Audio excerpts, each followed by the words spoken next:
जब 2014 से पहले कांग्रेस लेड यूपीए सरकार था, तब एक नहीं दो नहीं बल्कि टोटल 22 बार पेपर लीक होकर कैंसिल करने पड़े।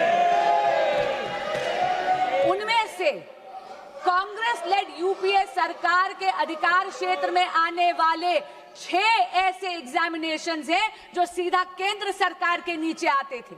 अध्यक्ष जी, AIIMS PG examination 2006, ICAI CPT examination 2007, CLAT 2009, Railway Recruitment Board examination 2009, AIEEE 2011, SSC CGL examination 2013, ये सारी की सारी पेपर लीक तब थी जब विपक्षी दल सत्ता में था, यानी कांग्रेस लेड यूपीए गवर्नमेंट थी।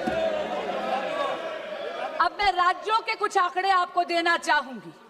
राजस्थान में जब कांग्रेस की सरकार थी तो REET, RPSC, senior teacher recruitment, police constable examination recruitment, forest guard recruitment, CHMO recruitment exams leak हुए।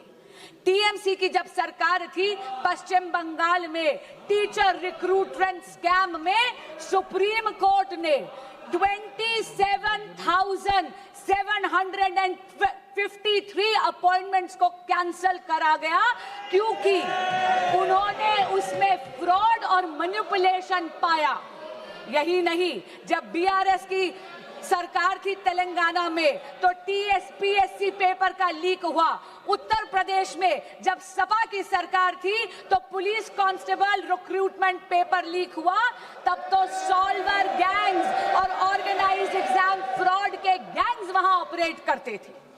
और हाल ही में पंजाब में, ये तो इसी साल की बात कर रही हूं, फार्मेसी ऑफिसर रिक्रूटमेंट एग्जामिनेशन में तो हाई टेक यानी ब्लूटूथ का इस्तेमाल कर उस पेपर को कॉम्प्रोमाइज करना गया। पर मैं पूछना चाहती हूं, इससे पहले कि विपक्ष मुझ पर यह इल्जाम लगाए that I am talking about whataboutery. This is not about whataboutery, but I am calling out the opposition on its selective outrage. मैं पूछना चाहती हूं विपक्ष से कि अगर ये सिद्धांत की लड़ाई है तो सिद्धांत सरकार देख के बदल कैसे जाता है। मैं पूछना चाहती हूं कि अभी खड़े होकर इन्होंने तत्कालीन केंद्रीय शिक्षा मंत्री की बात करी, क्या माननीय गौरव गोगोई जी ने अभी तक पंजाब के एजुकेशन मिनिस्टर का इस्तीफा मांगा है या नहीं? यही बात नहीं है अध्यक्ष जी, एक सिंगल प्रोफेशनल टेस्टिंग एजेंसी की मांग पिछले 30 साल से इस देश में पेंडिंग थी। 1986 की जो नेशनल पॉलिसी थी एजुकेशन की, उसका जब प्रोग्राम ऑफ एक्शन 1992 में आया तब ये मांग उभर कर आई।